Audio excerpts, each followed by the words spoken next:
পাপাকে পিটেছি, চলো বেল্লি কাট না। প্রথমবার আমাদের বাড়িতে এমন হলো শিবরাত্রির দিনকে। আমরা বরযাত্রী যাব না কোনা যাত্রী যাবো গো? আজ তো মহাশিবরাত্রি। আমার ছেলে মেয়ের অবস্থা দেখো। মেয়ে তো আমার ব্রত করে রয়ে যাবে, কিন্তু ছেলে প্রত্যেকবারে বলবে মাম্মি আমি নির্জলা উপাস থাকবো। আমি ওকে বলি না, ও নিজের মন থেকে 2-2:30 বাজবে, মাম্মি আমার ভীষণ ভোগ লাগছে, আর থাকা যাচ্ছে না, পড়াশোনায় মন পড়ছে না। এবছর তো আবার কালকে এক্সাম আছে। রাজবাবু এখন বলছে একটু চা বানিয়ে দিই, চা বিস্কিট খেয়ে নাও, পরে পারাটা বানিয়ে দেবো। প্রত্যেক বছর ছেলে আমার এমনটাই করে।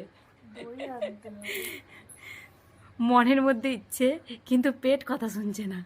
ভক্তির ভগবান, তাই তো? সকাল থেকে পড়া মনেই রাখতে পারছিল না আমার ছেলে। এবার মনে থাকবে না বাবা? আমার ছেলের পেট পুজো মানে একদম মন শান্তি, সব শান্তি। না, এখন আলতা লাগিয়ে নিচ্ছে। আমি একদম স্নান টান করে পরে লাগাবো। দেখি মেহেদিটা কেমন কালার এসেছে তোর। এই দেখ আমার সানা, কালারটা আমার আরো একটু ভালো আসা দরকার ছিল। ওইটাই না, চলো পাপাকে যে পিটে এসি। হ্যাঁ, পাপাকে পিটেছি, চলো বেল্লি কাট না। মারধর করার প্রয়োজন নেই, যথেষ্ট ভালো এসেছে কালার। আমার ছেলে রেডি হয়ে গেছে স্নান টান করে। ঠিক আছে, ঠিক মানে ঠিক, সুন্দর লাগছে বাবা।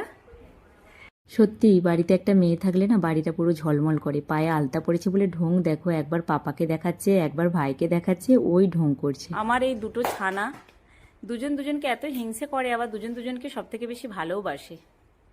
প্রথমবার আমাদের বাড়িতে এমন হলো শিবরাত্রির দিনকে। রাজবাবু বলছে আজকে আমি কিচ্ছু খাবো না, শুধু ফল খাবো, ফল জল খেয়ে থাকবো। এই এত ফল নিয়ে এসেছে, মানে ভাতটা খাবে না আমি জানি, পরোটা খেয়ে নেবে, কিন্তু বলছে পরোটাও খাবো না। সকালে চা বিস্কিট খেয়েছে। আর আমার সব পুজোর জোগাড় এনে দিয়েছে এই যে এখানে রাজবাবু। তবে জানো তো, আমার জন্য আবার একটা গ্যাজরা নিয়ে এসেছে। আমি শুধু ভাবছি বাবা মহাদেব আর পার্বতীর আজকে বিবাহের দিন, কিন্তু আমার জন্য কেন নিয়ে এসেছে? আমরা বরযাত্রী যাব না কোনা যাত্রী যাবো গো?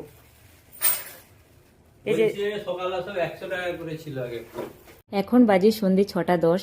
আমি স্নান দান করে আলতা সিঁদুর পরে শাড়ি টাড়ি পরে রেডি হয়ে গেছি, যেহেতু আমি প্রথম প্রহরেই পুজোটা করব। আর এবছর না শিবরাত্রির দিনটা রবিবার পরে বেশ ভালো হয়েছে। রাজবাবু বাড়িতে আছে, এক্ষুনি তাবলা গিয়েছিল ছেলেকে নিয়ে। এটা গরুর দুধ নিয়ে এসেছে, একদম গরম আছে। আমি শুনেছি সবসময় শিবলঙ্গি গরুর দুধটাই ঢালতে হয়, তবে যেহেতু আমরা মুম্বাইয়ে থাকি, সবসময় হাতের সামনে পাই না, তখন বাধ্যগত আমাদেরকে প্যাকেট দুধটা ঢেলে দিতে হয়। তো রবিবার হয়ে ভালো হয়েছে, সকাল থেকে এনে দিলে কি হতো, নষ্ট হয়ে যাওয়ার ভয় থাকতো। তো এখনই বিকেলে গিয়ে 5:30-6টার সময় নিয়ে আসলো। তো দেখে আমি খুব খুশি হয়েছি। তবে এরপরে ঠাকুরকে পুজো দেওয়া বাদবাকি সময়টা কিভাবে কাটাই সেটা নেক্সট ভিডিওতে শেয়ার করব। এখন